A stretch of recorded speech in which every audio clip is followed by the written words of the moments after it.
you're glad that your mom was in it, you're glad that your grandma was in it, somebody's been praying for you because you were out the Lord, because you were doing things, and you knew you should be doing it. Somebody's doing that.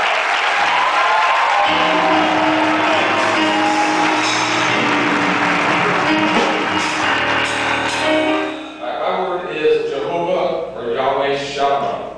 It's found in Ezekiel 48:35. They would bring it up. It says, all the way around shall be 18,000 cubits, and the name of the city from that day should be, the Lord is there. Let me just go back and describe the setting and tell you about Ezekiel. Ezekiel was, how many of you guys know what am I looking for? Seventh year, right? Sabbath. And then the year Jubilee is after 49 years, everything goes back. So the Israelites had not been observing the Sabbath or the year of Jubilee for 490 years. So for 490 years they've been disobeying God. They've been living outside of the covenant. They've been living in sin for 490 years. And finally God said, hey, you know what? The 490 years that should have been mine, the 70 years that belong to me, I'm going to go ahead and take back now. Because I'm not going to let people keep living in sin. I'm not going to let people keep going outside of the boundaries and living without me. Because people need to know that I am God and that I am who I am. So the definition of Jehovah Shammah is the Lord is there. Or it translates, as my dad said, I am is there. So what is I am? In the Old Testament, all God needed to say about himself to get the Israelites through their facing the Israelites is all he had to say is I am with you. And that was enough for the Israelites in that day to give them strength and hope because they know that I am is with them. And that's all they needed to know is that God was on their side. Because God is more than enough. He's not just a today God. He's not just a today God.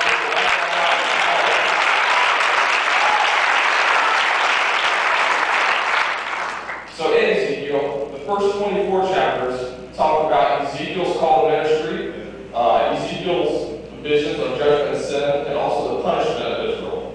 The next chapters, 25 through 32, talk about how God was condemning the nations that were against them, their enemy nations, because they were making fun of God, saying that he was too weak to save them from the captivity they were going into, and they were making fun of the Israelites, saying that their God is not an I am God, he's the I was God.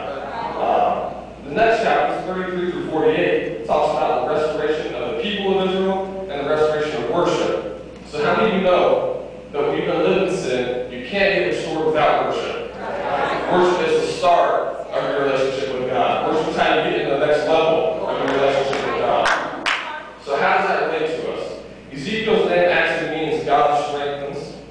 So how many of you know when the Israelites were living in sin, that God sends them strength to get them through? So when they've been living in sin, and God punishes them, how many know that when you're feeling down or you're going through something, and people are making fun of you, that God's not going to miss that.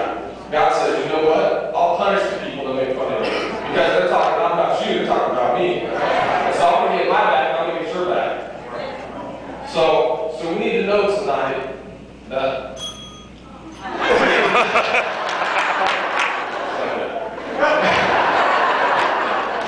we need to know tonight that if you've been living somewhere or you've been doing things, that God's not going to forget about you. God will send some strength into your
Oh